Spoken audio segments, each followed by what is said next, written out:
The Kiss by Kate Chopin.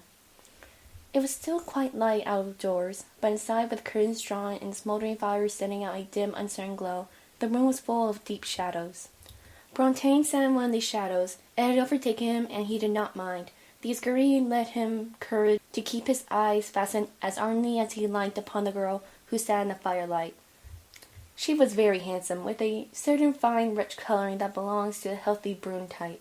She was quite composed, as she idly stroked the stately coat of the cat that lay curled in her lap, and she occasionally sent a slow glance into the shadow where her companions sat. They were talking low of indifferent things, which plainly were not the things that occupied their thoughts. She knew that he loved her, a frank, blustering fellow without guile enough to conceal his feelings, and no desire to do so. For 2 weeks past he had sought her society eagerly and persistently. She was confidently waiting for him to declare himself, and she meant to accept him. The rather insignificant and unattractive Brantôme was enormously rich, and she liked and required the entourage which wealth could give her. During one of the pauses between their talk of the last tea and the next reception, the door opened and a young man entered whom Brantôme knew quite well. The girl turned her face toward him. A stride or two brought him to her side, and bending over her chair, before she could suspect his intention, for she did not realize that he had not seen her visitor, he pressed an ardent, lingering kiss upon her lips. Brantôme slowly rose, so did the girl rise, but quickly, and the newcomer stood between them, a little amusement and some defiance struggling with the confusion in his face. "I believe," stammered Brantôme, "I see that I have stayed too long. I had no idea that I must wish you good-bye." He was clutching his hat with both hands, and probably did not perceive that she was extending her hand to him. Her presence of mind had completely deserted her, but she could not have trusted herself to speak. "Hang me if I saw him sitting there, Natty. I know it's deuced awkward for you, but I hope you'll forgive me this once, this very first break." "Why? What's the matter?" "Don't touch me, don't come near me," she returned angrily. "What do you mean by entering this house without ringing?" "I came in with your brother, as I often do," he answered coldly, in self-justification. "We came in the side way, he went upstairs, and I came in here, hoping to find you. The explanation is simple enough, and ought to satisfy you that the misadventure was unavoidable. But do say that you forgive me, Natalie," he entreated, softening. "Forgive you? You don't know what you are talking about. Let me pass. It depends upon a good deal whether I ever forgive you." At the next reception, which she and Brantôme had been talking about, she approached the young man with a delicious frankness of manner when she saw him there. "Will you let me speak to you a moment or two, Mr. Brantôme?" she asked with an engaging but perturbed smile.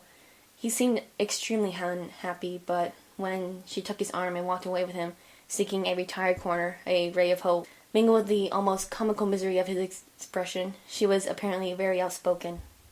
"Perhaps I should not have sought this interview, Mrs. Brantôme, but oh, I have been very uncomfortable, almost miserable since the little encounter the other afternoon, when I thought how you might have misinterpreted it, and believed things." Hope was plainly gaining the ascendancy over misery in Brantôme's round, guileless face. "Of course, I know it is nothing to you, but for your own sake I do want you to understand that Mr. Harvey is an intimate friend of long standing. Why, we've always been like cousins, like brother and sister, I may say. He is my brother's most intimate associate, and often fancies that he is entitled to the same privileges as the family. Oh, I know it is absurd, uncalled for to tell you this, undignified even." She was almost weeping. "But it makes so much difference to me what you think of me." Her voice had grown very low and agitated. The misery had all disappeared from Brantôme's face. "Then you do really care what I think, Miss Natalie? May I call you Miss Natalie?" They turned into a long, dim corridor that was lined on either side with tall, graceful plants. They walked slowly to the end of it. When they turned to retrace their steps, Brantôme's face was radiant, and hers was triumphant. Harvey was among the guests at the wedding, and he sought her out in a rare moment when she stood alone. "Your husband," he said, smiling, "has sent me over to kiss you." A quick blush suffused her face and round polished throat. "I suppose it's natural for a man to feel and act generously on an occasion of this kind. He tells me he doesn't want his marriage to interrupt wholly that pleasant intimacy which has existed between you and me. I don't know what you've been telling him," with an insolent smile, "but he has sent me here to kiss you." She felt like a chess player who, by the clever handling of his pieces, sees the game taking the course intended. Her eyes were bright and tender with a smile as they glanced up to his, and her lips looked hungry for the kiss which they invited.